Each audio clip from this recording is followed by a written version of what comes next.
안녕하세요. 반갑습니다. 네, 깨봉수학을 사랑해주시는 구독자 여러분, 네, 반갑습니다. 저는 깨봉수학에서 서비스를 담당하고 있는 제이슨입니다. 야, 요즘 날씨가 너무 춥죠? 예. 저희 또 이제 사무실 출근하면 아무래도 이제 밤 사이에 사람이 없다가 이 체온이 굉장히 중요하더라고요. 이게 없다가 이제 아침에 출근을 하면 냉기가, 예, 엄청나요. 그래서 저희 직원분들도 이렇게 이 손을 호호 불어가면서 오전에 좀 어느 정도 좀 이 사람의 온기로 사무실이 좀 따뜻해져야 그나마 좀 나은 것 같은데 너무 요즘 이 추위가 강하니까 이게 언제 이 추위가 끝날지 기다리게 됩니다. 일기예보 보니까 이번 주말 지나면서 조금 기온이 높아진다고 합니다. 여러분들 특별히 요즘 또 이 강추위 속에 건강 유의하시고요. 요즘 독감이 또 유행이라고 해가지고 걱정인데 아무튼 건강에 문제 없도록 잘 다들 관리하시길 바라겠습니다. 지금 이제 오늘이 벌써 1월 마지막 주네요. 마지막 주고 오늘이 29일이니까 이제 한 이틀 남았습니다.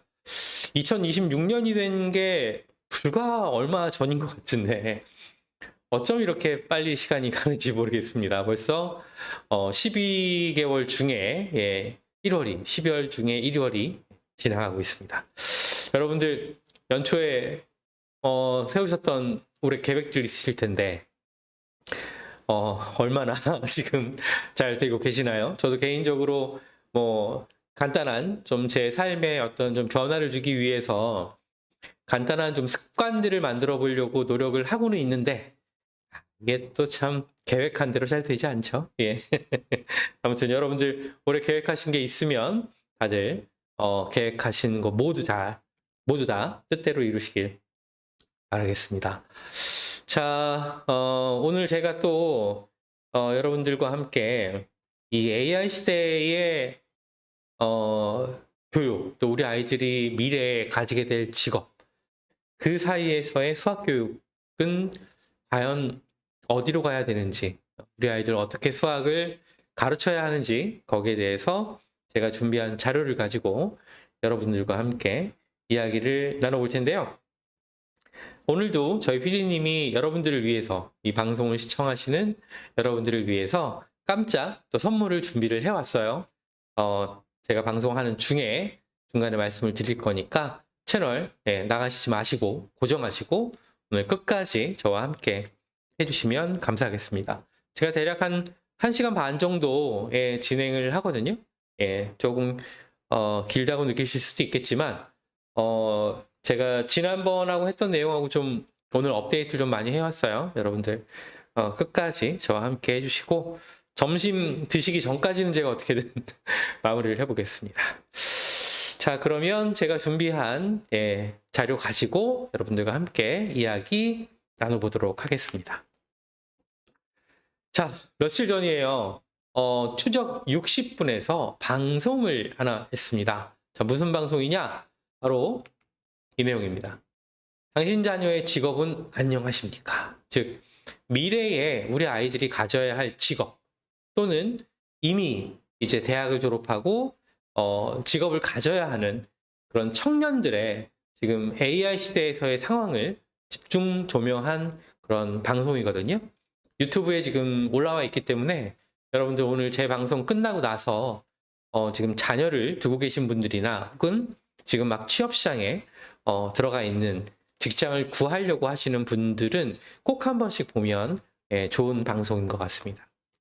이 방송에서 약 1시간 정도 분량에서 다뤘던 여러 내용들 중에 제가 여러분들 귀가 솔깃할 만한 몇 가지를 좀 가져왔는데요.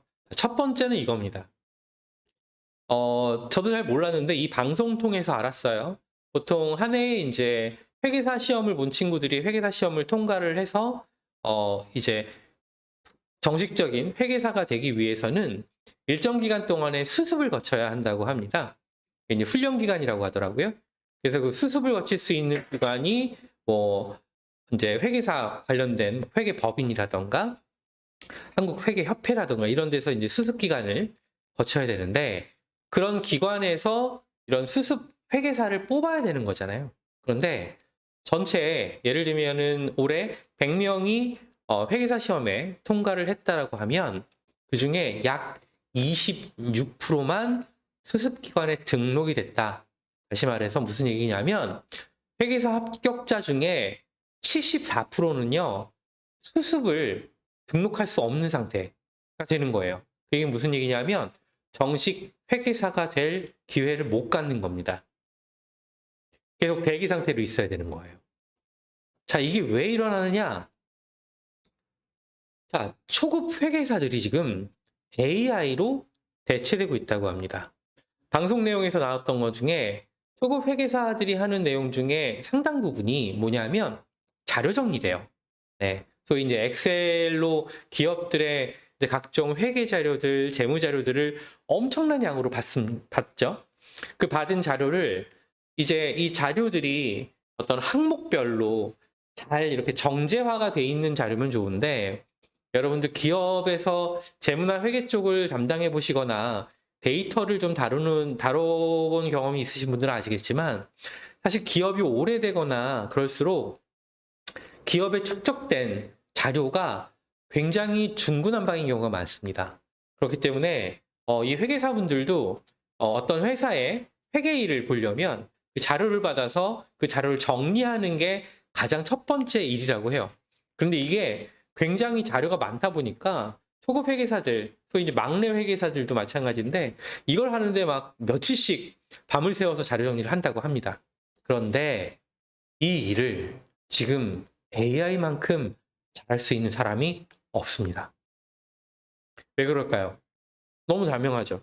사람은 어때요? 자료를 보다가 실수도 하고 또 피곤하면 그날그날 컨디션에 따라서 자료 정리의 결과물의 품질이 달라지겠죠.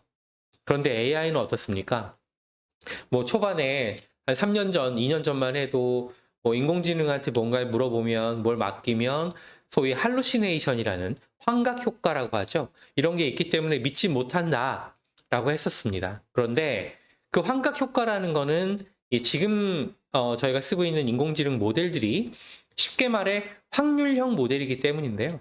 그런 것들을 계속적으로 보완하는 다양한 기술들이 개발이 되고 사용이 되면서 지금은 새로 나온 인공지능 모델이 그 어떤 회계사들보다도 뛰어난 회계사 시험을 통과를 하고요. 실제로.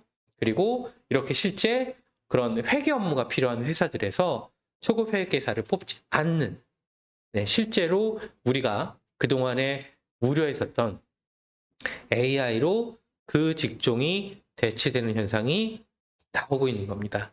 그래서 이제 중간급 이상 되는 회계사들이 그 AI와 함께 일을 하는 풍경이 나오고 있다는 거예요. 참 격세지감이죠. 불과 몇 년 전만 해도 그래도 저희가 보통 전문직이라고 하면 어떻습니까, 여러분들? 뭐 의사, 변호사, 회계사, 그렇죠? 이런 사자 직업이라고 하는 것 중에 이 회계사도 굉장히 중요한 자리였잖아요. 그런데 여러분들 이 회계사 AI로 대체되기 시작을 했습니다. 자, 두 번째 거 볼까요? 자, 여기 지금 이제 한 변호사, 8개월 차 변호사라고 하네요. 네, 초급 변호사죠. 한 해 변호사들이 한 1,700명씩 나오고 있는 상황이라고 하는데, 자, 변호사 마찬가지예요. 서초동에는 막변이라는 말이 있다고 합니다. 무슨 말이냐? 막내 변호사라는 거죠. 회계사도 초급 회계사가 있는 것처럼 변호사 세계에서도 이제 갓 변호사가 된 친구들.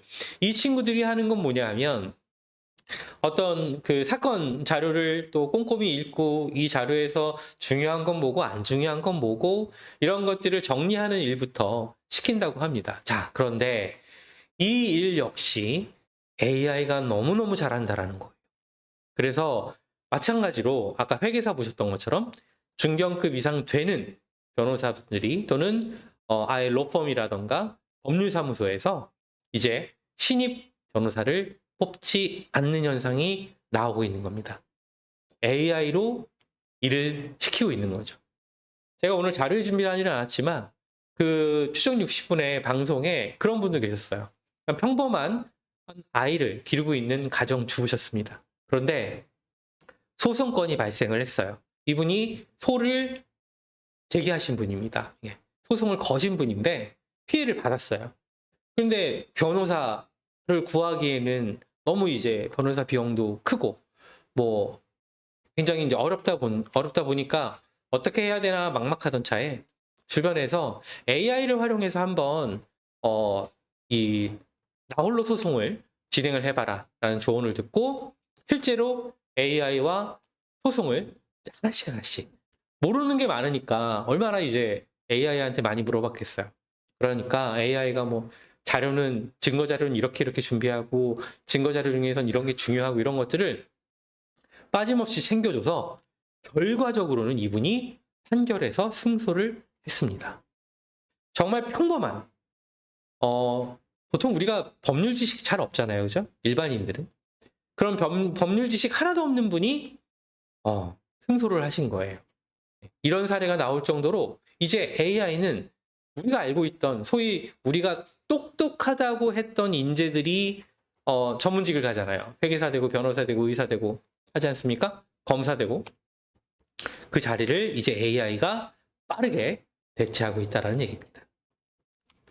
자, 그리고 또 하나 KBS 뉴스에서도 다뤘던 내용이긴 합니다만 일론 머스크가 한 대담 프로그램에 나와서 한 얘기예요. 뭐냐면 자, 의사는 3년 내에 AI를 탑재한 휴머노이드로 대체하게 됩니다. 그리고 5년 뒤에는 이 세상의 어떤 인간 의사도 이 휴머노이드 로봇 의사를 따라갈 수 없게 됩니다라고 단언했습니다. 그래서일까요? 며칠 전에 나왔던 뉴스에서 이 지금 일론 머스크의 인터뷰를 다루면서 무슨 얘기를 했냐면 통계를 보여줬는데 최근 3, 4년 사이에 소위 이제 우리나라 그 공과 대학들이 있습니다. 뭐 포항공대, 한국과학기술대, 카이스트죠. 예. 이런 데서 울산과기대, 무슨 뭐 광주과기대 이런 지역별로 과기대들이 있는데 이쪽에 지원자 비율이 점점점 높아지고 있다는 매우 반가운 소식입니다. 사실 작년에만 해도 추정 60분에서 다뤘던 추정 60분은 아니었죠. 다른 시사 프로그램에서 다뤘던 내용 중에 그런 게 있었거든요. 공대에 미친 중국, 의대에 미친 한국. 저는 그 방송을 보고 굉장히 참담함을 금할 수 없었어요. 중국은 벌써 20년도 전에 이 국가의 과학기술과 공학기술이 그 나라의 미래를 좌우한다라는 그 통찰을 가지고 굉장한 어떤 투자와 노력을 꾸준히 들인 결과로 지금 어떻습니까? 미국과의 과학기술, IT기술, 공학기술을 경쟁할 수 있는 국가가 이제 전 세계 중국밖에 없습니다. 예, 그만큼 준비를 잘했던 거죠. 그런데 그 사이 우리나라 어떻게 됐죠? 예, 의대에 미친 한국이 됐습니다. 여전히 그 현상은 남아있어요. 대치동을 가보면 어떻게 보면은 그 나방이 자기 몸 타들어갈 줄도 모르고 불꽃에 뛰어드는 그런 불나방을 연상케 하는 이 거대한 변화의 물결이 다가오는 거를 모르고 이 기존 세상의 그 끝자락을 붙잡고 있는 듯한 저는 인상을 받는데 여전히 미래와 전혀 관련이 없는 미래의 그 일자리를 빼앗길지도 모르는 거기에 당신들의 자녀들을 밀어놓고 그 안에서 어떻게든 경쟁을 시키고 있는 그 모습이 참 참담한데요. 그 균열을 이제 정상화. 한 나라에 의사가 많다고 그 나라가 강대국이 되거나 발전하진 않죠.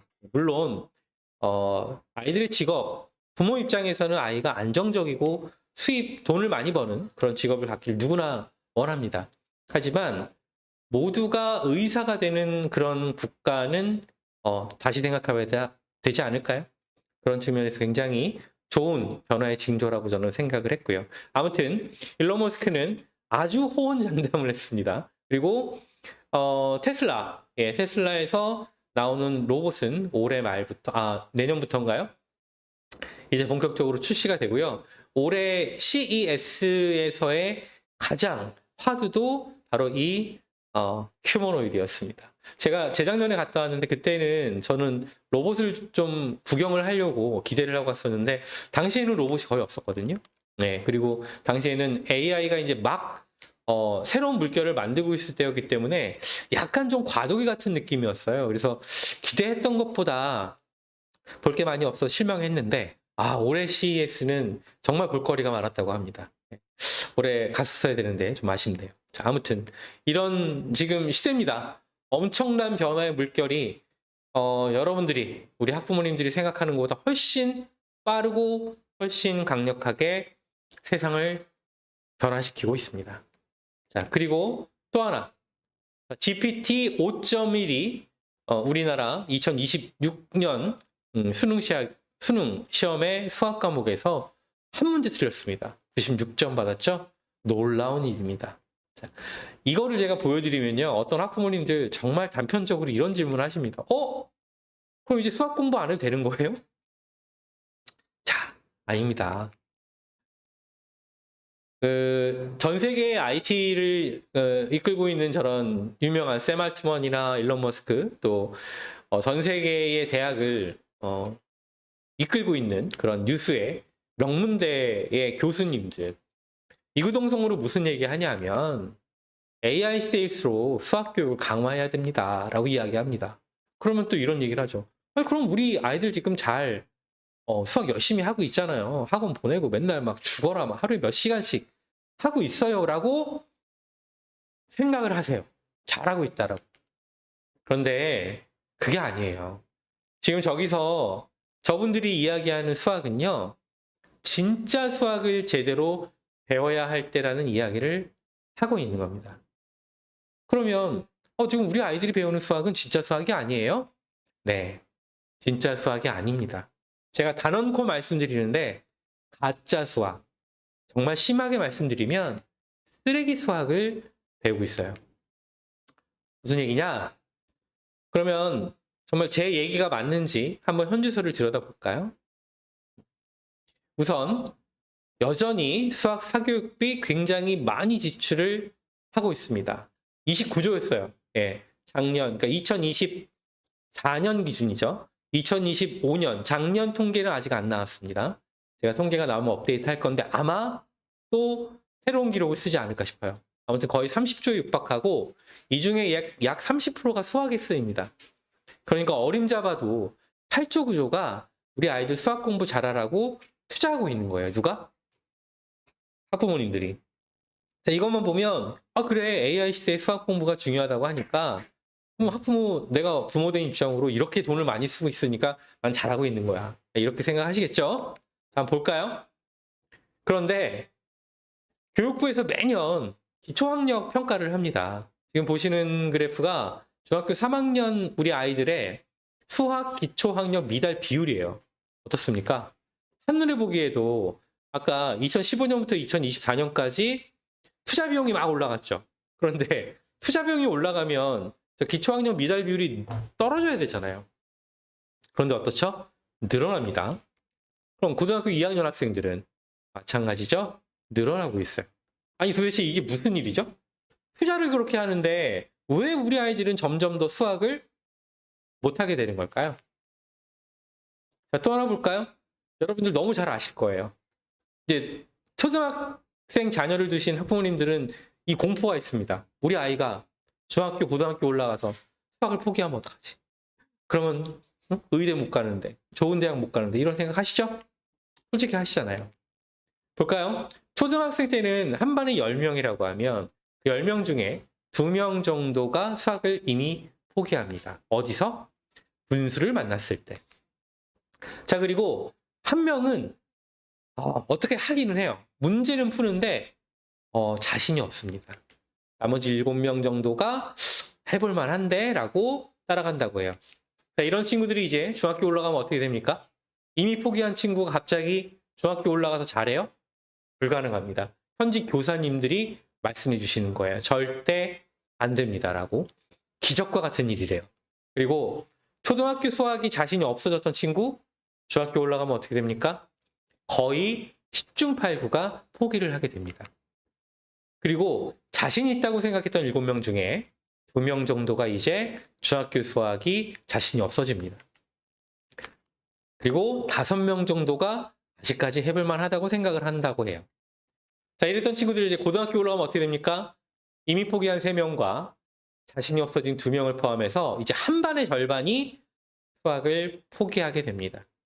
그리고 중학교 수학까지 아직 괜찮은데 했던 친구들 중에 3명이 이제 고등학교 수학 자신이 없어집니다. 일부는 풀고 일부는 찍죠.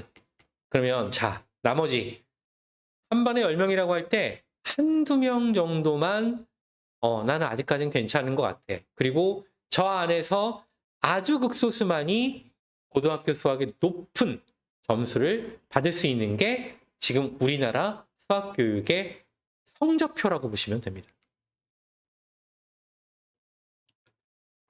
정말 어때요? 앞에서 보셨던 것처럼 엄청난 돈을 우리 학부모님들이 매년 쏟아붓고 있고요. 우리 아이들 나름 열심히 하고 있잖아요. 그런데 어떻습니까? 기초학력 미달 비율은 해마다 떨어지고, 해마다 높아지고, 즉 수학을 못하는 아이들은 점점 늘어나고, 초등학교에서 중학교, 중학교에서 고등학교 올라갈 때마다 늘어나는 수포자의 비율은 줄어들 기미가 보이지 않고 오히려 늘어나고 있죠. 언론 기사에서는 아예 이렇게 대놓고 이야기합니다. 우리나라 수학 교육이 굉장히 효율이 낮은 중노동 방식이다. 즉 어때요? 잘못 가르치고 있다라는 겁니다. 우측에 있는 그래프는 뭐냐면 OECD 국가 15세 청소년을 대상으로 해서 피사라고 하는 학력평가를 한 결과입니다. 그 중에서 일부 4개, 우리나라를 포함한 4개 국가의 결과치만 가져온 건데요. 세로로 긴 막대가 수학 과목의 성적이고요. 그 위에 있는 네모칸 점이 그 나라의 아이들이 수학 공부를 위해서 투자하는 시간입니다. 어떻죠? 한눈에 보기에도 우리나라 아이들이 다른 나라 아이들보다 수학 공부를 더 많이 합니다. 그런데 성적은 어때요? 오히려 비슷하거나 못하죠? 자, 어떻습니까? 우리 아이들 정말 진짜 수학을 제대로 배우고 있는 걸까요? 자, 동아일보에서 이런 기사를 냈습니다. 개념과 원리를 외면한 수학 교육 때문에 우리 아이들의 수학이 완전히 망가지고 있다. 이거를 이끌고 있는 선두주자들이 다 어디 있어요? 대치동에 있습니다. 대치동의 학원 아이들 보내면 다른 거 안 합니다. 문제 푸는 기계를 만들죠. 수학은 개념 원리 학문인데 이 개념 원리를 제대로 가르치지 않아요. 왜? 시험만 잘 보면 된다고 생각을 하니까요. 그런데 이 기계적 문제풀이를 통해서 답을 내는 것, 이거가 이제 누가 잘합니까? 누가 잘해요? 제가 앞에서 보여드렸죠? GPT가 한 문제 틀렸습니다. 이 방식의 수학은 인간이 AI를 이길 수가 없습니다. 그 얘기는 뭐예요? 그런 능력을 가진 사람을 뽑지 않아요, 기업에서. 대학에서도 그런 친구를 쓰지 않습니다. 왜? AI가 있는데? 그럼 사람은 뭐 해야 됩니까? 뭔가 바뀌어야 되겠죠, 수학을. 지금 우리 아이들이 진짜 수학을 배우고 있지 않은 거예요. 아니, 저렇게 언론사에서도 크게 다루고 있는 거 아닙니까? 또 하나 볼까요? 재밌는 실험을 했어요, MBC에서. 수학 과목을 그래도 이분들이면 수학을 잘할 수밖에 없어 라고 생각하는 유명한 그런 분들을 모셔놓고 2024학년도 수학능력 평가 수학 영역 시험을 보게 합니다. 똑같은 조건으로. 저기 어떤 분이 있었냐면 서울대학교 수리과학부, 이름만 들어도 수학 너무 잘할 것 같죠. 수리과학부에 서인석 교수님이 출연을 하셨는데 저분이 이제 수능 시험을 다 보고 나서 하신 인터뷰의 결과가 뭐였냐면요.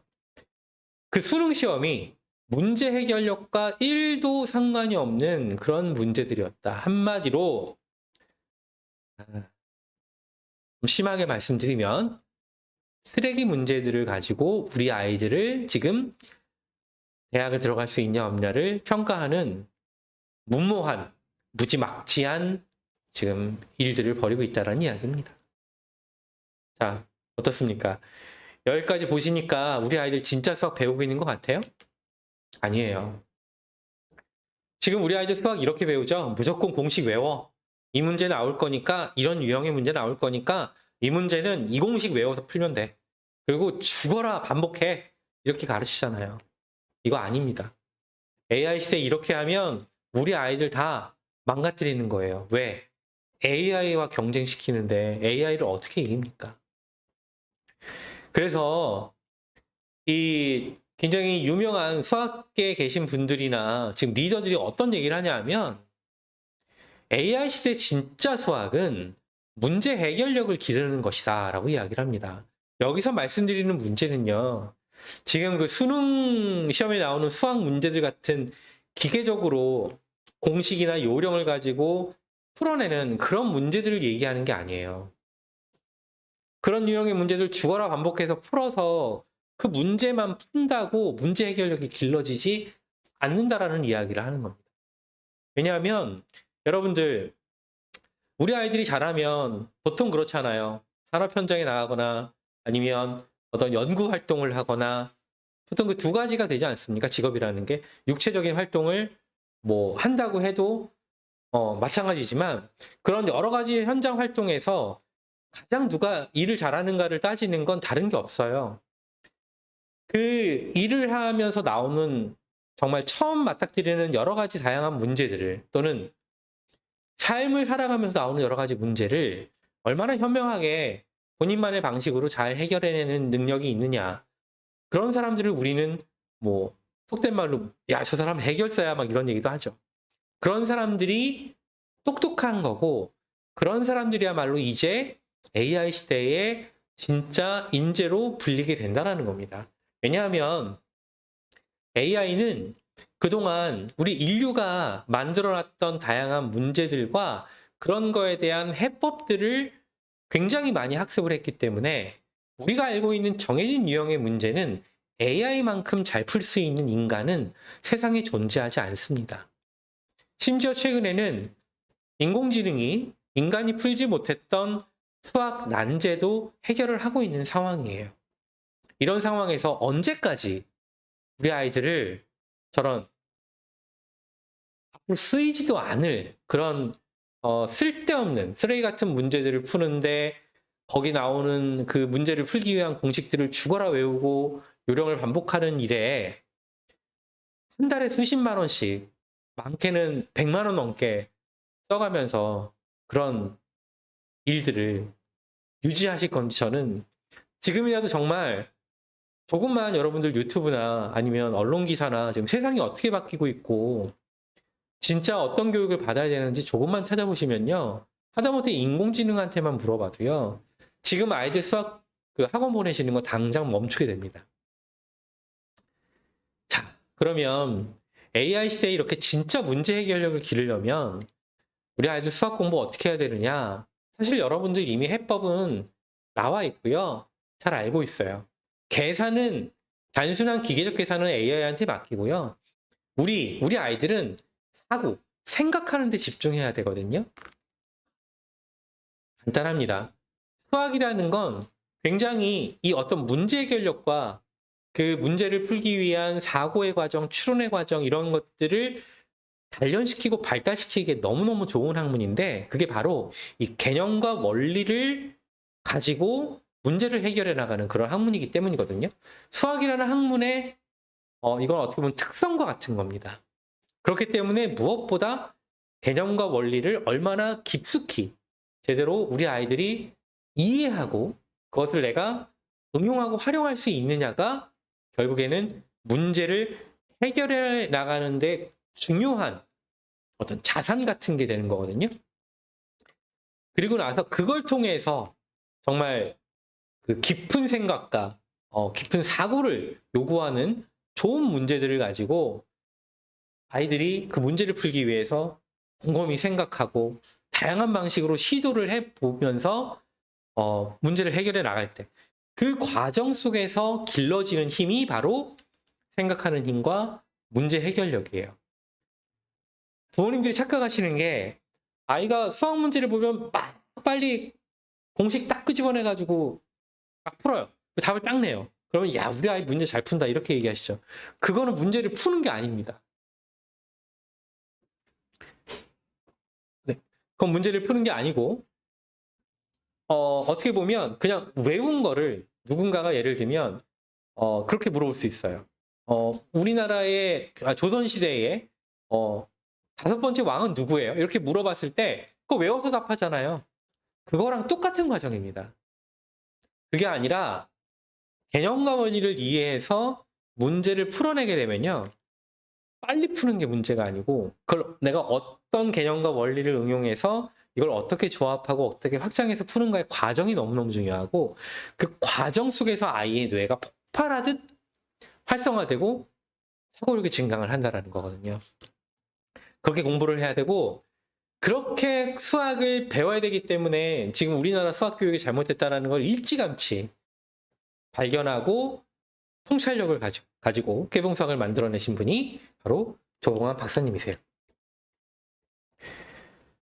자, 조봉환 박사님이 깨봉수학을 만드시게 된 계기는 사실 박사님의 따님 때문이었는데 박사님 따님을 이제 그 해외에서 오랫동안 박사님이 인공지능 연구원으로 생활하시다가 국내로 돌아왔을 때 당신 딸의 수학이 아무 문제 없을 거라고 기대를 했다고 합니다. 그런데 다른 어떤 과목보다도 가장 문제가 많았던 과목이 수학이었대요. 그래서 도대체 이게 무슨 일인가? 내 재능을 물려받았으면 수학을 못할 수가 없는데 나를 닮았으면.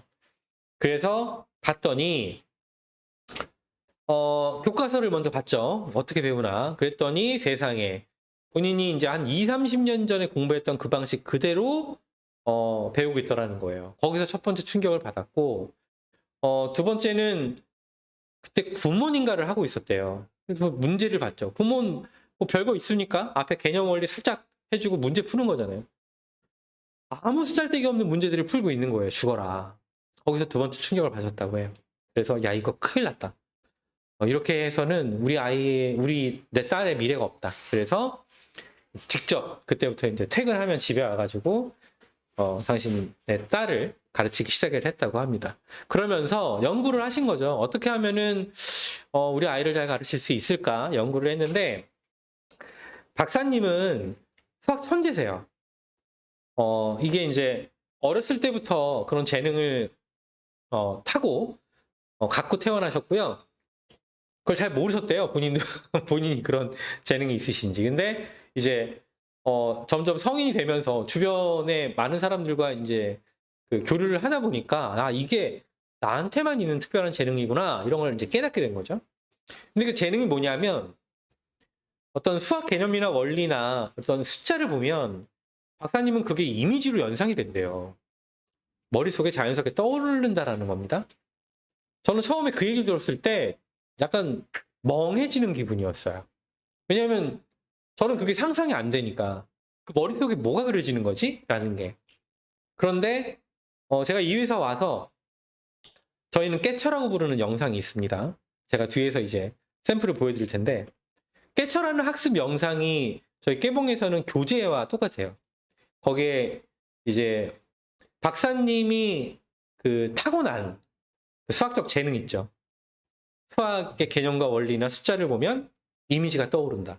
그 떠오르는 이미지들을 그대로 학습 영상에 담아서 우리 아이들이 그렇게 박사님처럼 생각하고 박사님처럼 수학을 바라보는 관점을 갖도록 영상 하나하나를 심혈을 기울여서 만드실 거예요. 그리고 수학 커리큘럼도 지금 우리나라 교과 과정이 너무나 잘못되어 있다는 걸 아시고 이 수학의 쉬운 개념과 원리를 가지고 그 다음 단계 응용과 확장이 용이하도록 커리큘럼까지 싹 다 새롭게 연구를 해서 만드신 게 바로 깨봉 수학입니다. 그래서 깨봉 수학은 몇 가지 특징을 가지고 있는 교육 프로그램이에요. 첫 번째, 말씀드린 것처럼 수학을 배울 때 철저하게 이미지로 연상하게 가르칩니다. 두 번째, 수학을 하나의 언어처럼 이해하도록 가르쳐요. 제가 수학은 개념과 원리의 학문입니다 라고 말씀을 드렸잖아요. 언어라는 게 뭡니까, 여러분들? 우리는 흔히 제가 예를 들면 이렇게 지금 마시고 있는 이 텀블러가 있습니다. 이거를 우리는 뭐 텀블러, 물통이라고 그렇게 부르잖아요. 그러면 그 물통이라는 단어가 없었을 때 여러분 이걸 어떻게 설명할까요? 예? 뭐 겉에서 봤을 때는 기다랗고 위에서 보면 동그란데 겉은 딱딱하고 안에는 물을 담을 수 있는 그런 물건이야. 이렇게 설명할 수밖에 없을 거잖아요. 근데 이렇게 설명하면 우리가 소통할 때 쉬워요, 어려워요? 너무 어렵잖아요. 그래서 사람은 굉장히 효율적인 동물이에요. 보면 이런 거를 서로 간에 소통할 때 세상에 수많은 사물과 자연 현상과 이런 게 있잖아요. 그런 거를 서로 알기 쉽게 이야기 나누고 또 후대에도 그런 걸 전달해야 되니까 그런 걸 쉽게 소통하려고 만든 게 바로 언어체계예요. 예, 언어체계고 그걸 어떤 문자화한 게 바로 글이고 그런 겁니다. 그런데 수학이 어떻게 언어지? 근데 여러분 수학도 잘 보세요. 제가 루트라는 거 하나 예로 들어볼까요? 여러분 루트 딱 하면 어떤 게 떠오르세요? 제일 먼저 이런 거 떠오르잖아요. 이렇게 루트 기호 그죠? 네, 이런 루트 기호가 떠오르는데 자 그거 말고 루트가 뭘 의미해요? 라고 한번 물어본다면 여러분들 과연 어떻게 대답하시겠습니까? 아마 한 번도 생각해 보신 적이 없을 거예요. 이게 얼마나 우리나라 수학 교육이 잘못됐는지를 저도 여기 이 깨봉 수학에 와서 알게 된 건데 제 주변에 많은 친구들한테 제가 물어봤거든요. 루트 알지? 안 돼요. 루트가 무슨 의미야? 몰라요. 아무도 대답 못 합니다. 근데 그런 친구들은 많아요. 루트가 의미를 얘기하라고 하는데 갑자기 제곱근의 공식을 이야기합니다. 네, 뭐 저도 제곱근의 공식을 못 외우는데 무슨 뭐 2a b분의 무슨 뭐 플러스 마이너스 루트 뭐 어쩌 이런 거 있잖아요. 이런 네 물론 이 공식 중요합니다. 근데 그 공식이 왜 나왔는지를 아는 게 중요한 건데 뜻도 모르고 무작정 외운 거예요. 왜? 그 루트 문제가 나오면 풀어야 되니까. 아무튼 여러분 루트는요 의미를 가지고 있습니다. 그 하나의 문자 이렇게 아까 말씀드린 물통이라고 생각해 보세요. 의미가 있겠죠. 왜냐하면 정사각형의 한 변의 길이를 의미합니다. 예를 들면 루트 a라고 돼 있잖아요. 그러면 그러니까 면적이 a인 그 정사각형의 한 변의 길이를 의미하는 게 그냥 루트 a예요. 이게 답니다. 이것만 알면 돼요. 이것만 알면 뭐 그러면 거기에 제곱을 넣으면 갑자기 우리 그렇게 배웠거든요. 저는 그렇게 배웠거든요. a가 제곱이 되면 루트 밖으로 튀어나온대. 그거 왜 튀어나오는데? 뭘 튀어나와요? 너무 당연한 거잖아요. 왜냐하면 루트 a가 면적을 a로 하는 정사각형의 한 변의 길이면 여러분 정사각형 a가 있다고 할게요. 여기 옆에가 루트 a예요. 그러면 위에도 루트 a잖아요. 루트 a 곱하기 루트 a를 하면 어떻게 됩니까? 그냥 a잖아요. 당연히 루트가 없어지죠. 이걸 뭘 외워요, 왜? 이걸 왜 외웁니까? 뜻만 알면 되는 거죠. 그죠? 맞죠? 자, 이런 겁니다. 수학을 언어처럼 이해시켜야 돼요. 이렇게 수학을 이미지로 언어처럼 배우다 보면 어떻게 되냐면 이제 아이들이 뭘 외우기보다는 이해하는 차원으로 수학을 받아들입니다. 그렇기 때문에 수학이 이전보다 훨씬 더 쉽고 재밌어져요. 이게 출발이에요. 수학이 쉽고 재밌어진다. 그래야만 이제 내가 쉽고 재밌게 이해하고 꿰뚫은 개념과 원리를 가지고 문제를 풀어내는 생각하는 과정을 거치게 되는 겁니다. 그걸 통해서 꼭 공식과 요령을 내가 외우고 기계적으로 하지 않아도 그 고민하는 어떤 과정을 통해서 결국 어떤 답을 찾아냈을 때 오는 희열이 진짜 수학을 배우는 목적이자 또 그걸 통해서 사고력과 문제 해결력을 기르는 게 여러분 제가 말씀드렸던 AI 시대에 우리가 진짜 수학을 배워야 하는 이유인 겁니다. 뭘로 할 수 있다고요? 깨봉수학. 지금 제가 이렇게 말씀을 드리면 와닿지 않는 분들이 계실 거기 때문에 제가 일부러 샘플 영상을 가져왔습니다. 저희 깨봉수학의 어떤 정수이자 우리 조봉환 박사님의 수학적 천재, 그런 수학의 천재적 능력을 고스란히 영상 하나하나 담아낸 거를 저희는 깨쳐라고 부르고요. 보통 영상 한 편이 한 5분, 6분 정도 돼요. 이 깨쳐를 통해서 우리 아이들이 정말 깨우치길 바라는 마음에 만든 영상인데, 샘플 영상 여러분들 보시면서 제가 말씀드린 이미지로 연상하게, 언어로 이해하게 한다는 얘기가 무슨 얘기인지 직접 느껴보시길 바라겠습니다. 영상 함께 보시죠. 깨봉 6 나누기 0 살아 숨쉬는 수학. 수학을 배울 때는 눈으로 보고 귀로 듣고 몸으로 느껴야 되는 거예요. 그러면 평생 안 잊어버려요. 자전거를 배우듯이. 자전거 어렸을 때 한번 배워놓으면 30년 동안 안 타다가도 다시 타면 잘 탈 수 있잖아요. 자, 여기 문제 하나가 있어요. 6 나누기 0은 얼마일까요? 대부분 사람들이 이 문제에 대해서 답을 잘 못해요. 왜 그럴까요?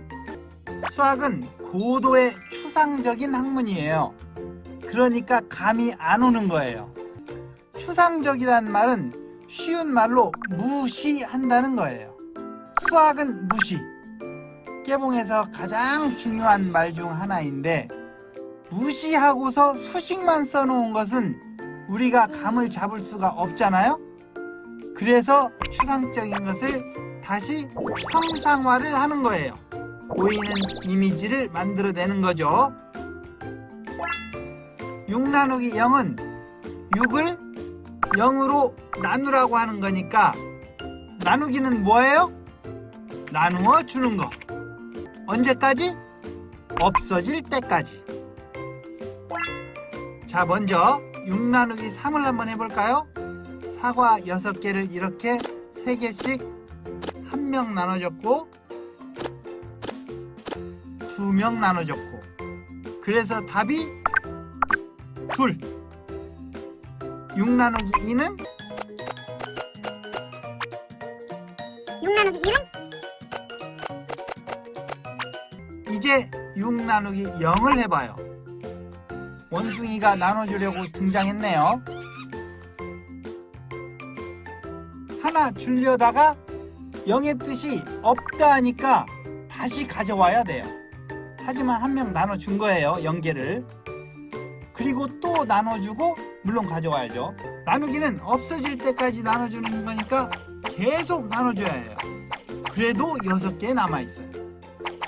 오늘 나눠주고 내일 나눠주고, 아무리 계속 빨리빨리 나눠줘도 심지어 몇천 년이 걸려도 다 못 나눠줘요.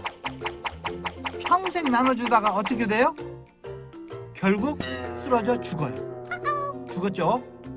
사망. 그래서 오류, 컴퓨터 말로는 에러라고 해요. 실제로 계산기에 한번 쳐볼까요? 자, 보세요. 6 나누기 0 오류 또는 에러. 6 나누기 0 나누어 주어라. 아무것도 주지 마라. 6 나누기 0이 뭔지 평생 잊을 수 없겠죠? 사과 나눠주기, 원숭이 사망. 이렇게 우리는 상상을 해서 이미지로 의미를 그려낼 줄 알아야 해요. 색깔도 칠하고 소리도 내보고 살아 움직이게 하고. 이러한 상상력을 기르는 것이 바로 수학을 배우는 목적이에요. 생생하게 살아 숨쉬는 수학. 이상 깨봉! 깨봉 자, 영상 재밌게 보셨나요? 제가 채팅창을 네, 다른 곳에 띄워놓고 있어가지고 오늘 왜 이렇게 채팅창이 조용하나 했는데, 제 실수였네요. 채팅창에 지금 많은 분들 들어오셔가지고 이야기 나누고 계시는데, 원래 제가 이렇게 들어오신 분들 한 분씩 호명하면서 방송을 하는데, 지금 한번 해보겠습니다. 루니님, 전승준님, BK존님 들어와 계시고요. 반갑습니다. 그리고 JJ님 계시고요. 신짝뿡이님, 네, 신짝뿡이님, 반딧불님, 네, 그리고 다이브 투 와이님 그리고 김혜경님까지 들어와 계십니다. 네, 반갑습니다. 안녕하세요. 예. 자, 지금 뭐 채팅창 내용을 보니까 대부분 그 할인 쿠폰 관련된 문의를 하시는 것 같은데 타임세일 관련해서 제가 뒤에 또 설명 간단히 드릴 테니까 네. 오늘은 좀 우리 아이들 지금 이제 어떤 교육을 받아야 될지에 대해서 여러분들 각자 제 이야기 들으시면서 각자 생각하시는 그런 이야기들을 좀 함께 나눌 수 있으면 좋겠네요. 네. 자, 그러면 또 방송 계속 이어서 가보겠습니다. 자, 그러면 어때? 영상 잘 보셨죠? 이게 제가 말씀드린 이미지로 또 언어처럼 가르친다라는 게 좀 와 닿으셨는지 모르겠습니다.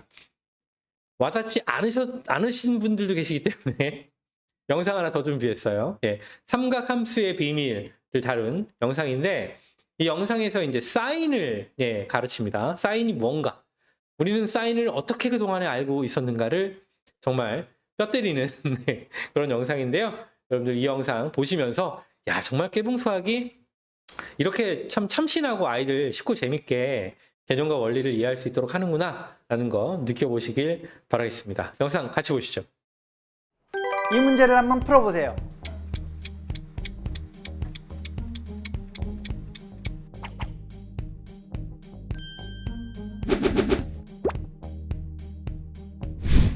이 문제는 두 가지를 알아야 돼요. 오늘은 그중 한 가지를 알려드릴게요. 열심히 등산하고 있죠. 이 정도 경사면은 한 30도 정도 돼요. 100m를 걸어 올라가서 정상에 도착했어요. 그럼 뭐가 궁금할까요? 높이. 내가 얼마나 높이 올라왔는지. 이게 궁금하겠죠? 그러면은 그 높이를 한번 구해봐요. 이걸 삼각형이라고 생각하고 이렇게 펼쳐보면은 정삼각형이 됐어요. 왜? 60도, 60도, 60도니까.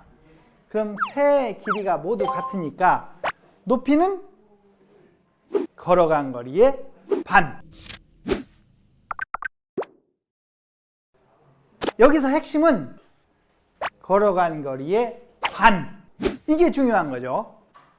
높이는 걸어간 거리의 몇 배? 반배. 자, 이제 90도 경사에서 높이는 걸어간 거리의 몇 배? 걸어서 올라가면은 그게 바로 높이죠. 그러니까 똑같아요. 몇 배? 한 배. 자, 그럼 간단하게 30도일 때 몇 배는 반배, 90도일 때 몇 배는 한 배. 자, 그럼 조금 어려운 문제.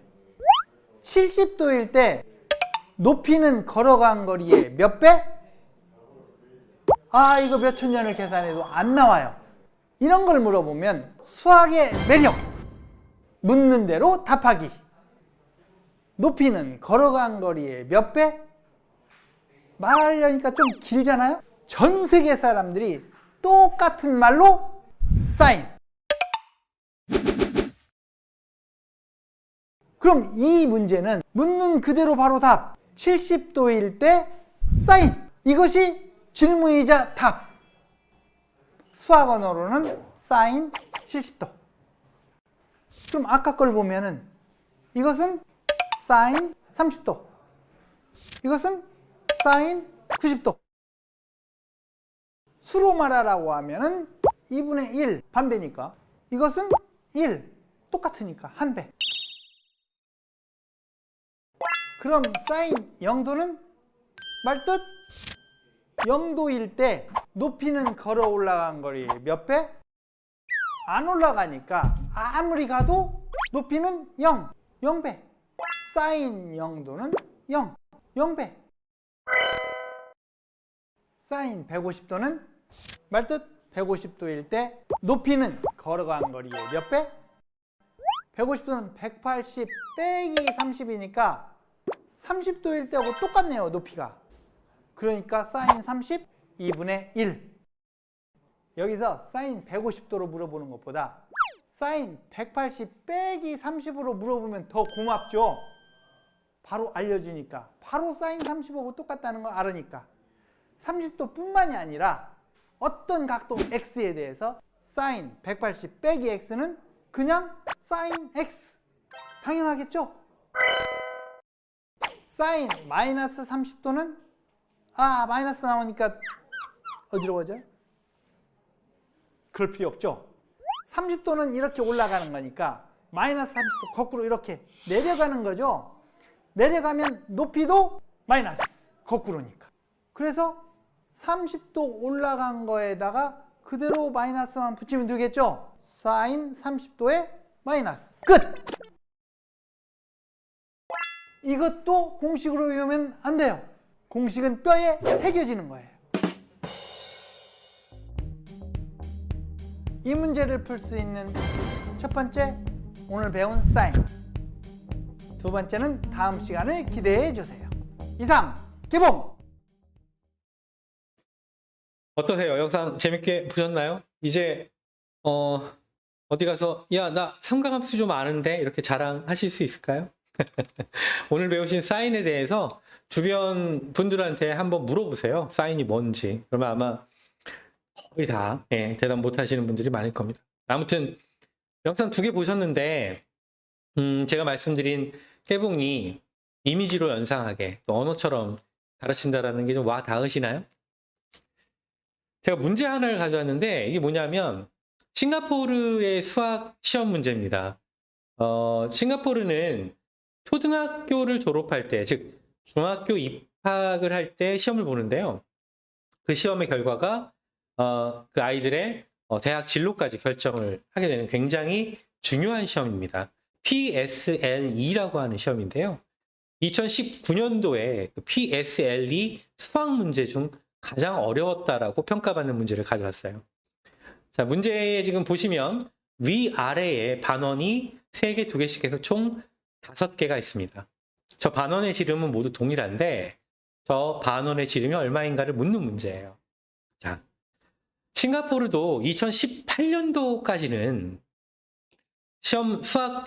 이제 PSLE의 수학 시험 문제를 지금 우리나라 그 수능 시험에 나오는 것처럼 우리나라 아이들이 풀고 있는 문제처럼 그 기계적 문제풀이에 최적화된 그런 문제들을 많이 내고 그걸 누가 빨리 정확하게 풀어서 답을 내는가를 가지고 아이들을 평가했다고 합니다.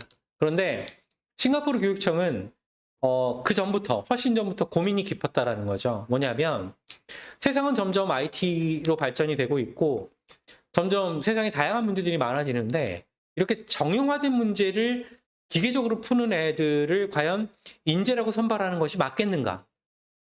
아주 원론적인 질문이잖아요. 그걸 봤을 때 과연 선진국은 어떻게 하고 있는가 살펴봤더니 아닌 거죠. 예. 사실 뭐 여러분들 잘 아시는 미국의 SAT만 봐도요. SAT 시험 볼 때 계산기 공식 다 줍니다. 우리는 아이들이 죽어라 하고 외우는 그 공식을 줘요. 그 얘기는 뭡니까? 그걸 가지고 어떻게 활용해서 어떻게 문제를 해결하는지 그 사고의 과정을 보겠다는 얘기잖아요. 그게 훨씬 중요하고 그게 문제 해결력의 원천이기 때문에. 그런데 싱가포르도 2018년도까지 그 기계적 방식으로 아이들을 가르쳤으니까 이제 더 이상 이렇게 하면 안 되겠다라고 교육청에서 결단을 해서 2019년도에 수학 시험 그 문제 유형을 완전히 바꾸게 됩니다. 사전 통보도 없이요. 우리나라 같으면 난리가 났겠죠? 아무튼 그래서 저 때 시험을 봤던 아이들 다 어떻겠어요? 암기, 요령 여기에 완전 찌들었을 건데 그랬던 친구들이 저 2019년도에 PSLE 수학 시험을 다 망칩니다. 그래서 싱가포르에 좀 사회적 이슈가 되기도 했었는데요. 자, 이 문제 만약에 깨봉으로 수학을 배운 친구들이었다면 어떻게 풀었을지 여러분들 궁금하지 않으세요? 네, 그 궁금증을 풀어드리기 위해서 영상으로 준비를 해봤습니다. 함께 보시죠. 깨봉.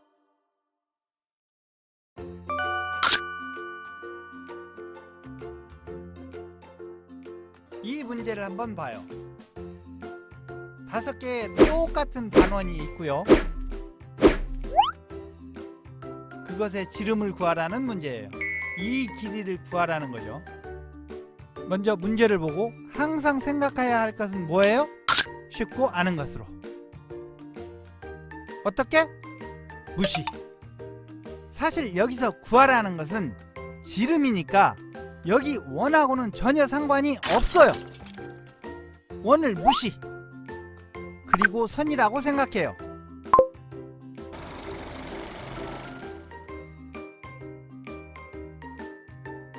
여기 사이사이에 있는 것도 그냥 선으로 생각해봐요. 그러면 이렇게 딱 두 줄로 간단해 보이죠? 이제는 쉽게 할 수 있어요. 그럼 여기서 바로 보이는 것? 그림을 보면 위쪽과 아래쪽이 같다는 거죠. 그런데 약간 복잡하게 보이니까 쉽게 하기 위해서 할 수 있는 건 뭐예요? 위치를 무시할 수 있는 거예요. 쉬운 모습으로 정리하는 거죠. 수학은 무시, 위치 무시. 왜? 쉽게 하기 위해. 빨간 선들을 모두 왼쪽으로 밀면 12가 이쪽으로 가고, 또 이것을 밀면 12 두 개가 이쪽 끝으로 왔네요. 이젠 아래쪽에서 이렇게 움직이고 또 움직이고, 그러면 여기 끝에 22, 16, 22. 반원이 모두 같으니까 이렇게 딱 맞아 떨어지겠죠. 그럼 여기 지름은 아래 이것에서 이것을 빼면 되겠네요. 끝! 여기서 뺄 때도 무작정 다 더해서 빼지 말고 22에서 12 빼면 10. 여기도 똑같이 10. 그리고 남은 16. 다 합하면 36. 우리가 이 시간에 배워야 할 것은 이런 문제는 이렇게 푸는 거야. 이것이 중요한 게 아니고, 비록 처음 보는 문제지만 만약 문제가 복잡하다면 어떻게 하면 쉽고 간단하게 바꿀 수 있을까? 라고 생각하는 힘. 깨봉에서 자연스럽게 습관이 됐죠. 그리고 나서 액션. 그래, 모양 무시해서 날려버리고 위치 무시해서 순서 바꾸고. 수학은 무시. 그럼 문제가 쉬워진다. 이러한 힘이 있으면 단지 이 문제뿐만이 아니라 그 어떤 문제든 쉬운 문제로 만드는 놀라운 응용력이 생기는 거죠.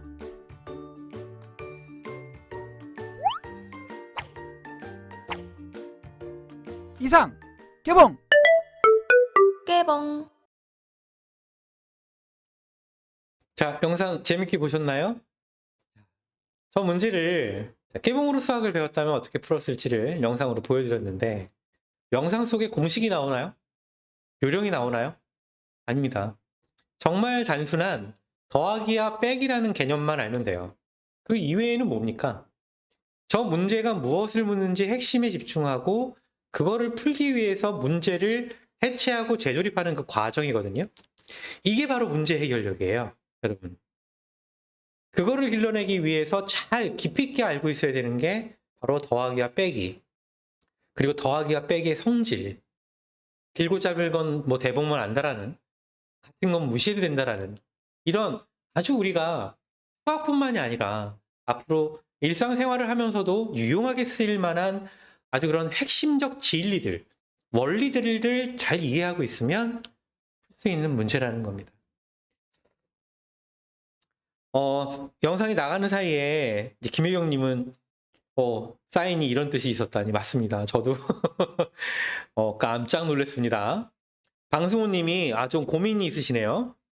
그 플립러닝이라고 하죠. 소위 이제 우리는 그동안에 그렇게 배우잖아요. 보통 개념과 원리를 설명하고 뭐 그다음에 이제 문제를 풀고 뭐 하는 이제 방식도 있고, 보통은 문제를 아이한테 주어지고 그다음에 아이는 문제를 풀고 이런 식인데, 이제 아이들이 주도적으로 하는 방식이 있어요. 네, 그런 이제 플랩러닝이라고 하는데, 아무래도 그렇게 하면 아이가 설명을 해야 되기 때문에 어떤 거를 학습했을 때 그 학습에 대한 깊이, 이해도는 높아질 수밖에 없습니다.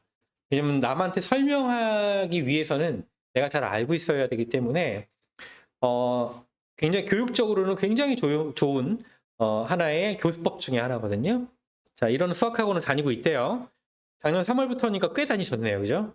지금 6학년으로 올라가는데 월반도 하고 중1 선행 중이다. 근데 중등계전부터 헷갈려 한다. 자, 헷갈려 한다라는 거가 뭘까요? 중등 개념은 어디서부터 올까요? 수학은 개념과 원리의 학문인데 수학의 개념과 원리가 많습니다. 네, 많아요. 근데 그 개념과 원리가 아주 기초적인 것부터 고차원의 영역까지 쭉 연결돼서 이렇게 확장이 되거든요. 그러면 이거의 가장 근본적인 수학 개념과 원리는 어디서 출발하느냐? 0과 1과 더하기로부터 출발을 합니다. 그래서 초등학생 때 먼저 배우는 게 이런 어떤 아주 간단한 한 자리 숫자, 두 자리 숫자, 그 다음에 사칙 연산 이런 걸 하는 거예요.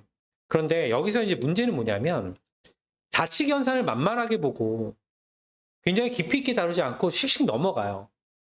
그러면서 바로 곱하기를 구구단 남기로 가르치고 그리고 나서 바로 나눗셈을 들어간 다음에 이어서 분수로 들어가 버립니다.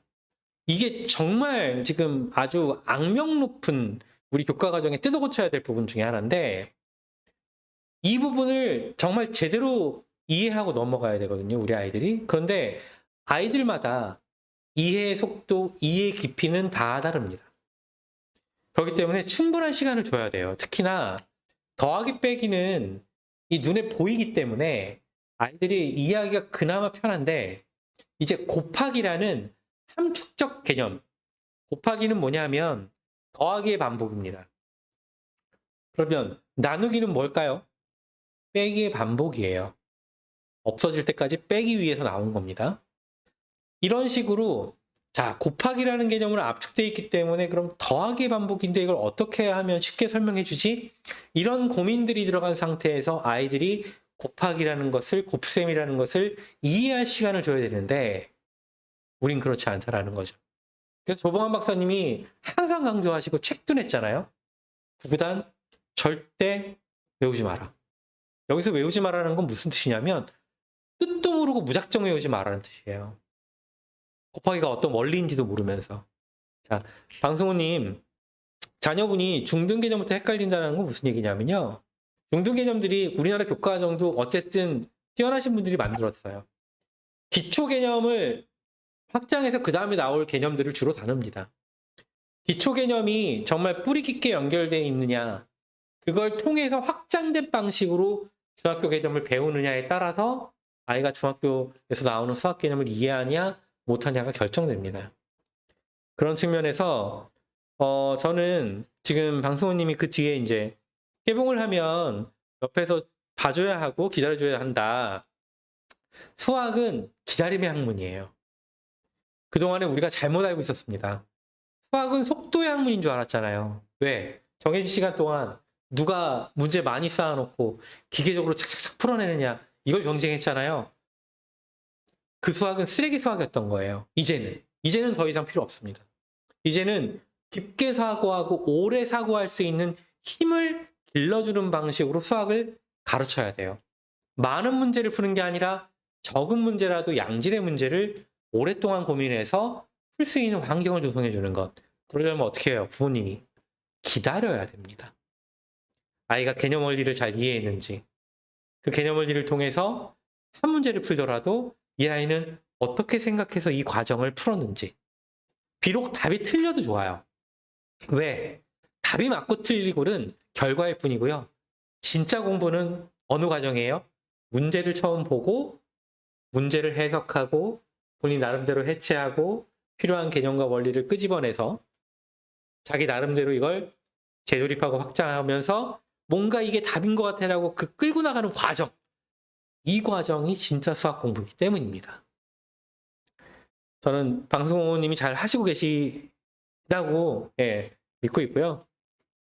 김희경님이 복잡한 걸 쉽게 바꿔내는 게 맞습니다. 세상에 정말 복잡한 문제가 많잖아요. 그런데 제가 만나본 똑똑하신 분들은 다 그래요. 문제가 복잡할수록 단순화해야 된다. 문제의 핵심을 끄집어내는 게 능력이다. 이런 걸 훈련시키기에 수학은 너무 좋은 학문인데 어떻게 배워야 되냐면 깨봉처럼 배워야 그 능력이 길러지는 겁니다. 지금 이제 초2가 된다고 하셨잖아요. 사칙연산, 특히나 더하기와 빼기는 너무너무 중요합니다. 그걸 토대로 한 곱하기와 나누기는 거의 수학의 전부라고 해도 과언이 아닐 정도예요. 정말입니다. 네, 이게 요즘 아이들이 저도 이제 지금 저희 애는 고2인데 깊이 생각하는 걸 굉장히 힘들어요. 왜냐하면 기본적으로 아이들이 책을 잘 안 읽죠? 책을 읽으려면 어때요? 긴 시간 뭔가를 해야 돼요. 긴 시간 뭔가를 생각해야 돼. 그런데 맨날 뭐 유튜브도 그냥 봐요. 쇼츠, 그다음에 뭐 인스타그램 쇼츠, 뭐 다 모든 게 빨리빨리 돼 있잖아요. 이거에서 오는 부작용입니다. 그러다 보니까 아이들이 생각을 안 하는데 이 생각을 안 하는 거를 바꿔주는 건 제일 좋은 게 독서입니다. 예. 독서야말로 우리 인간이 이제 AI 시대에 마지막 남은, 저는 정말 저희 아이한테 딱 강조하는 게 두 개거든요. 수학과 독서, 그리고 운동. 이 세 가지인데, 독서가 우리 인간이 유일하게 사고력을 계속 확장시킬 수 있는 마지막 수단인 것 같아요. 그리고 수학하고. 그래서 독서를 좀 재미있는 책들을 오래 읽으면 이 끈기가 생기는 게 도움이 되는 것 같아요. 그런 걸 통해서 우리 아이들 좀 오래 이렇게 뭔가 생각할 수 있는 그런 힘을 길러주시길 바라겠고, 그러면서 수학도 깨봉으로 함께 하시면 좋을 것 같습니다. 자, 정리를 하자면 그런 거예요. 지금 그동안에 제가 오늘 좀 심하게 뭐 쓰레기다 막 이런 얘기 했지만, 과거에는 그 기계적 수학이 통했습니다. 거의 이제 1900년대 산업혁명에 일어난 이후에 그동안에 우리 인류를 발전시킨 건 그 기계적 수학을 통해서 인재를 선발하고 그분들이 산업 현장에 연구 활동을 하면서 뛰어난 성과를 낸 거 맞아요. 근데 문제는 AI가 등장했다라는 거예요. 저 기계적 수학을 이제 AI가 다 할 거기 때문에 기계적 방식으로 수학을 배우는 거를 할 필요가 없어요, 인간이. AI를 쓸 거기 때문에. 우리 아이들도 크면 지금도 AI 쓰잖아요, 이미. 그렇기 때문에 생각하는 수학으로 수학을 배워야 된다는 거예요. 그리고 AI가 다 해주는데 왜 배워가 아니라 수학이라는 학문이 원래 가지고 있었던 그 본질적 가치, 인간의 사고력, 생각하는 힘, 문제 해결력, 추론 능력, 형상화 이런 것들을 극도로 발전시킬 수 있는 너무너무 좋은 학문이기 때문에 수학을 절대 놓으면 안 되는데 진짜 수학을 잘 배워야 된다는 겁니다. 생각하는 수학을. 자, 그래서 저희 깨봉 수학을 했던 친구들이 요즘에 이제 저희가 이제 서비스 벌써 출시한 지가 8년 차예요. 많은 성과를 내고 있어요. 아니, 이런 얘기를 하세요. 아니, 우리 애가 수학을 잘하는 줄 몰랐는데 깨봉으로 수학을 하더니 갑자기 애가 막 경시대를 수상을 하더라. 영재원을 가더라. 올림피아드를 하더라. 이런 얘기를 심심치 않게 들을 수 있습니다. 반딧불님이 예비초 5학년이네요. 예. 깨봉식으로 푸는 걸 재밌어 한다고 합니다. 푼 문제를 설명할 때, 야, 이 아이는 크게 될 아이입니다. 제가 감히, 이미 저희 깨봉화가 됐는데요. 무시해도 된다. 즉, 이 문제의 본질과 핵심을 우리 아이가 아는 거거든요. 아우, 너무 기특하네요. 학교에서 배우는 것도 알아야 하죠. 예, 중요한데, 이 문제를 풀어내는 방식은 어떤 게 맞다라는 방식은 없어요. 결국 자기만의 방식, 어떤 방식으로, 정말 이 문제가 원하는 답을 내느냐의 이 과정의 싸움이거든요. 너무너무 잘하고 있고요. 이걸 더군다나 또 엄마한테 설명을 한다는 거 너무너무 좋은 교육 방식인 것 같습니다. 제가 한 가지 첨언을 드리자면, 이럴 때 부모님들이 똑똑한 척 하시면 안 돼요.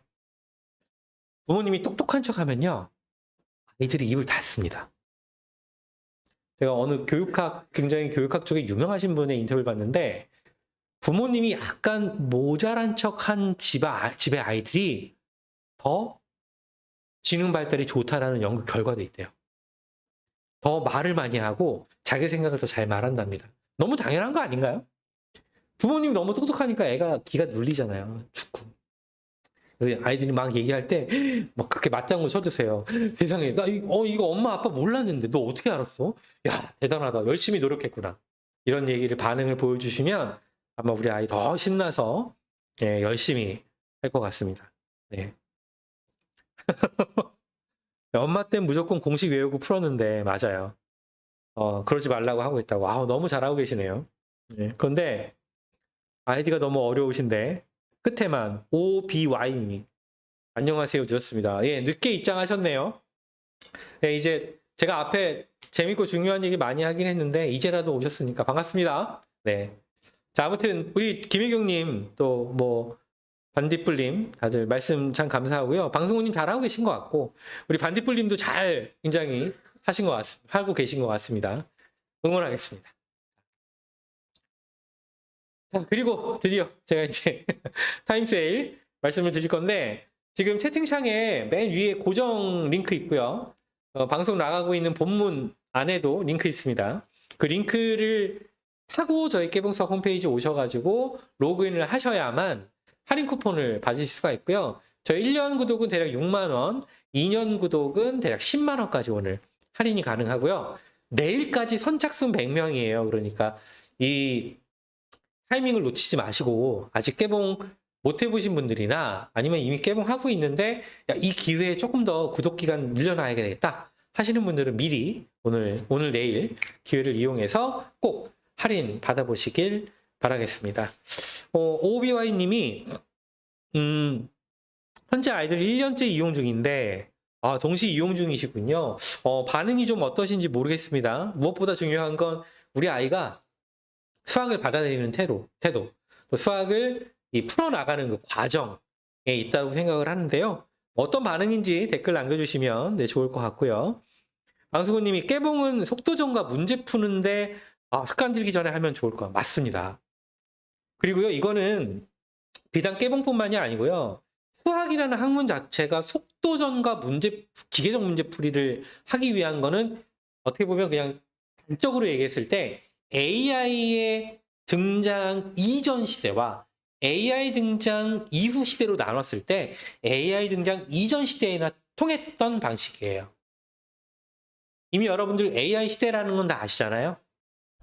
이건 평생을 그렇게 수학을 배워야 되는 겁니다. 둘째도 시키셔야 되겠죠? 둘째 시키실 때 타임세일 이용하시면 좋을 것 같네요. 잠시만요. 네. 자, 그러면 제가 깨봉수학 이제 어떻게 이용할 수 있는지 빠르게 설명을 드릴 텐데요. 저희 앞에 샘플 보여드렸던 깨처라고 부르는 영상이 700개 이상 있고요. 그 700개 이상 영상에 초, 중, 고등학교에서 배우고 필요한 핵심 개념과 원리를 다 정리해 놨습니다. 그 과정을 저희 박사님이 자체 개발하신 3단계의 커리큘럼으로 구분을 해놨는데요. 첫 번째가 코어, 두 번째가 프라임, 세 번째가 마스터입니다. 근데 이 중에 제일 중요한 게 코어예요. 왜냐하면 이 코어에서 제가 말씀드린 기본적인 수에 대한 개념들, 그리고 큰 수를 다루는 법, 그리고 사칙 연산을 이때 다 집중적으로 깨봉식으로 개념을 배우게 되거든요. 그래서 이 코어가 너무 중요한데 우리 아이들 나이대별로 이해의 속도나 이해의 깊이나 이런 것들이 다르잖아요. 그래서 나이대로 나눴어요. 그래서 7, 8세는 코어 A로 시작을 하시고요. 1살 많은 9, 10세는 코어 B, 그리고 11세 이상은 코어 C로 시작을 하시면 됩니다. 이렇게 같은 코어를 하는데 약간씩 압축된 과정이라고 보시면 돼요. 나이에 맞게 ABC 중에 하나를 선택해서 코어를 마치고 나면 그 다음에는 프라임으로 이어집니다. 코어에서 배운 내용을 가지고 이제 이제 분수 이후로 나오는, 그리고 이제 중학교에 나오는 그런 개념들을 확장해 나가면서 배우는 과정이라고 보시면 되고요.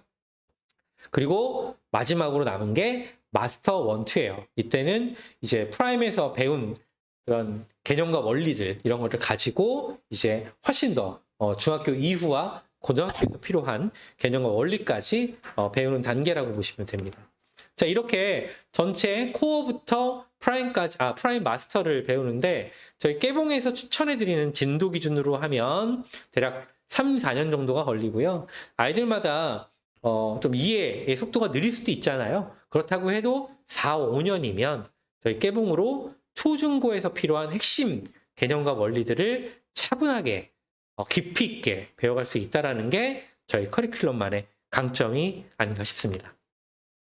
자, 그러면 이렇게 준비되어 있는 700개 이상의 동영상 그리고 커리큘럼을 가지고 세 가지 형태로 학습을 할 수가 있는데요. 첫 번째는 온라인, 두 번째는 튜터링, 세 번째는 캠퍼스입니다. 하나씩 살펴볼까요? 개봉수학 온라인은 웹사이트에 우리 아이의 학습자 계정을 가지고 로그인을 해서 접속을 해서 공부를 해요. 말씀드린 코어 A, B, C 중에 코어 A, B를 선택한 아이들은 지금 보시는 이렇게 귀엽고 아기자기한 곳에서 학습을 하게 됩니다. 여기서 학습을 진행을 하면 저희가 포인트도 드리는데 그 포인트를 가지고 우리 아이들이 좋아하는 간식도 사 먹을 수가 있고요. 코어 C 이상의 과정, 그러니까 코어 ABC를 끝내고 나오는 프라임 마스터 마찬가지고요. 코어 C나 프라임 마스터는 지금 보시는 저렇게 생긴 사이트에서 우리 아이들이 공부를 하게 돼요. 마찬가지로 여기도 포인트를 드리기 때문에 이 포인트를 가지고 우리 아이들이 좋아하는 다양한 활동들, 간식도 사 먹을 수가 있게 됩니다. 자, 그리고 두 번째는 튜터링입니다. 기본적으로 우리 아이들 온라인으로 학습을 하면서 일주일에 한 번 전담 선생님과 만나서 화상 수업을 받는 구조인데요. 기본적으로 선생님이 일주일 동안 우리 아이가 온라인 학습에서 공부해야 할 진도와 복습을 과제로 내줍니다. 그러면 일주일 동안 우리 아이는 그 과제를 중심으로 온라인에서 공부를 하고요. 그리고 선생님과 줌으로 만나서 30분간 코칭을 받습니다. 그래서 진도 복습 과제 내준 것도 봐주시고 우리 아이가 그걸 잘 이해했는지 이해도 점검해 주시고 문제 다시 풀기 그리고 다음 주에 어떤 걸 또 진도와 복습을 할지를 과제로 내주는 이런 과정으로 30분이 진행이 됩니다. 자, 그리고 마지막으로 세 번째가 캠퍼스인데요. 캠퍼스는 그냥 학원 생각하시면 돼요. 그래서 보통 연령대가 한 7세에서 11세, 그래서 한 반에 6명에서 8명 정도 운영이 되고 있고요. 기본적으로는 주 1회 반 120분 수업을 기본 수업을 하는데 이 외에도 요즘 다양한 수업 형태가 있기 때문에 한번 전화 상담하시거나 꼭 내원하셔가지고 상담 받아보시면 좋을 것 같고요. 현재 압구정, 목동, 해운대 이렇게 3개 지점이 직영으로 운영이 되고 있습니다. 개봉수학 캠퍼스는 우리 아이들 등원을 하면 수석 체크한 다음에는 선생님이 영상을 틀어놓고 직강을 합니다. 강사분이. 그리고 나서 문제 풀기 이런 것들 온라인과 비슷하게 진행을 하고 그 외에도 강사분들이 별도로 준비하신 그 오프라인 학습용 교재들을 가지고 부수적인 학습 활동을 하게 돼요. 그리고 이제 하원을 해서 집에 오면 그날 배웠던 내용을 집에서 복습할 수 있게 별도의 사이트와 학습 계정을 들여서 그 안에서 오늘 배운 내용을 복습을 하는 걸로 하루에 학습 과정을 마치는 그런 형태로 운영이 되고 있습니다. 그리고 깨봉수학 캠퍼스에만 저희가 키즈라는 커리큘럼을 운영을 해요. 아까 말씀드린 코어 과정이 지금 온라인에서는 출발할 수 있는 가장 기초 과정인데 캠퍼스에서만 그거보다 한 살 정도 어린 한 6세 또 7세 초반 되는 어린이들을 위한 키즈 과정을 운영을 합니다. 이 키즈 과정은 아이들 정말 그 수학을 요즘 그 얘기 듣던데 4세고시 막 이런 거 있던데 그렇게 배우는 게 아니라 수 감각이라던가 이런 수놀이 이런 형태로 아이들이 배우기 때문에 정말 재밌게 수학에 대한 그런 거리감을 좁히고 아이들이 수학을 거부감 없이 받아들일 수 있도록 해주는 좋은 프로그램이니까 조 연령대 자녀를 두신 학부모님은 방문 상담하셨을 때 꼭 한번 문의하시면 좋을 것 같아요. 자, 캠퍼스의 전경 모습이고요. 자, 제가 오늘 약 1시간 조금 넘었네요. 깨봉수학에 대해서 또 우리나라 수학교육 AI 시대에 정말 어떤 수학을 배워야 되는지 말씀을 드렸는데 정리하면 이렇습니다. 깨봉수학은 한 명의 수학 천재이자 AI 전문가가 만드셨고요. AI 시대를 살아갈 우리 자녀들의 미래를 걱정한 아빠의 마음, 부모의 마음으로 만들었습니다. 누구보다 수학에 천재적 재능을 가지고 있고요. 그 덕분에 일찌감치 AI 분야 또 금융권에서 IT 엔지니어로서 임원으로서 성공하신 분이었기 때문에 그 수학이 가지고 있는 본질적인 개념과 원리를 어떻게 꿰뚫어야 되는지 그리고 그런 것들을 어떠한 커리큘럼으로 배워야 되는지를 잘 설계를 해서 우리 아이들이 이걸 따라하기만 하면 재미와 수학에 대한 탐구를 함께 누릴 수 있는 그런 프로그램이라는 점. 그걸 통해서 우리 아이들이 이 AI 시대에 AI가 잘하는 그 기계적 문제풀이로 AI한테 뒤처지고, 예, 그렇게 살아가는 게 아니라 AI 시대도 여전히 인간만의, 인간으로서의 그런 본질적 문제 해결력을 가지고 그 시대를 앞서 나가는, 선도하는 그런 아이로 자랄 수 있도록 만든 프로그램이라는 거 여러분 꼭 기억해 주시길 바라겠고요. 마지막으로 한 번 더 타임셀 이벤트 내일까지 진행을 합니다. 선착순 100명이고요. 지금 채팅창에 고정 링크 상단에 있죠? 또는 제 방송 하단의 본문에 있는 그 링크를 타고 홈페이지 가셔서 학부모 계정으로 로그인을 하셔야만 할인 쿠폰을 이용할 수 있다는 거 말씀드리면서 이제 마무리를 해볼까요? 지금 또 채팅창에 여러 가지 말씀을 써주셨는데 오비와이님이 학원에서 모르는 게 있으면 그냥 모른다고 넘어간다. 이거 지금 문제입니다. 개봉에서 좀 더 도움을 받고 싶다. 맞아요. 일단 학원을 보내시기 때문에 제가 뭐 학원을 보내지 마시라 이렇게까지 말씀드리기는 참 조심스러워요. 왜냐하면 부모님마다 학원을 보내시는 거의 목적, 또 그 학원이 어떤 건지를 제가 모르기 때문에 그 말씀은 못 드리지만, 저는 기본적으로 깨봉의 커리큘럼을 그냥 아이의 속도대로 천천히 따라가시는 게 어떤가라는 조언을 드리고 싶습니다. 그리고 철저하게 부모님이 해주셔야 될 역할은 그거예요. 깨봉에서 무언가를 배웠을 때 아이가 그 배운 개념과 원리를 설명하게 만드는 거.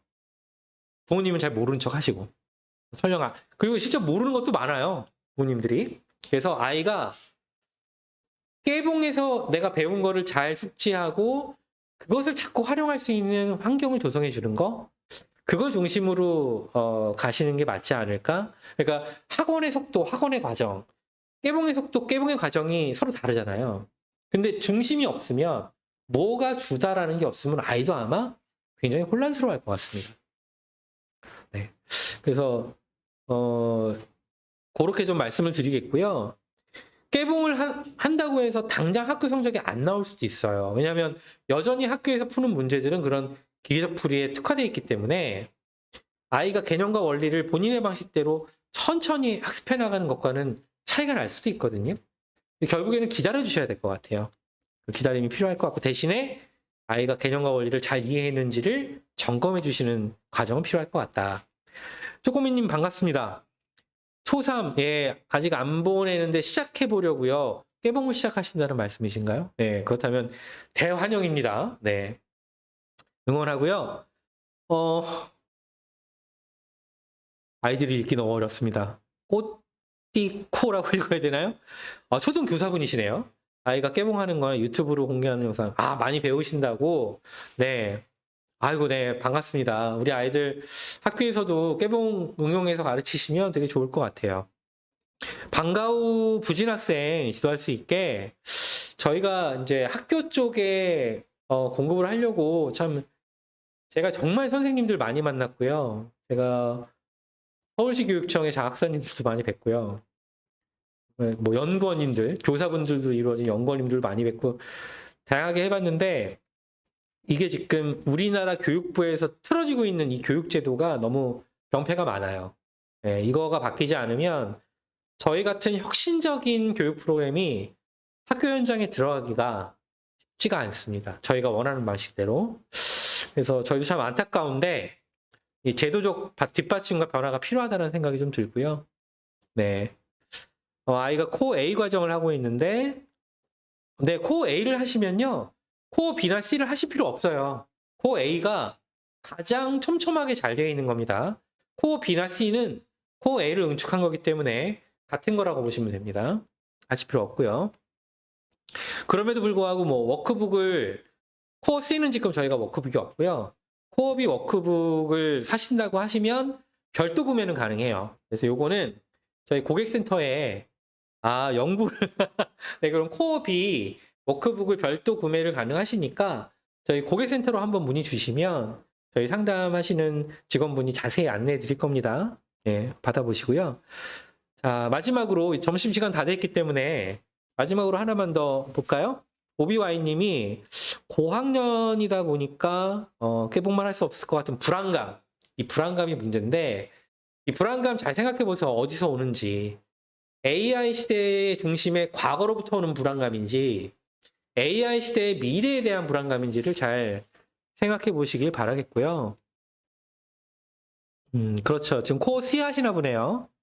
만약에 아이가 혼자 개념을 이해하는 걸 좀 어려워한다고 하면 중간에 튜터링으로 아이의 학습에 도움을 받아보시는 것도 좋은 방법입니다. 네. 아, 1% 연산이요? 1% 연산 대표님 제가 얼마 전에 뵀는데 코엑스에서 행사할 때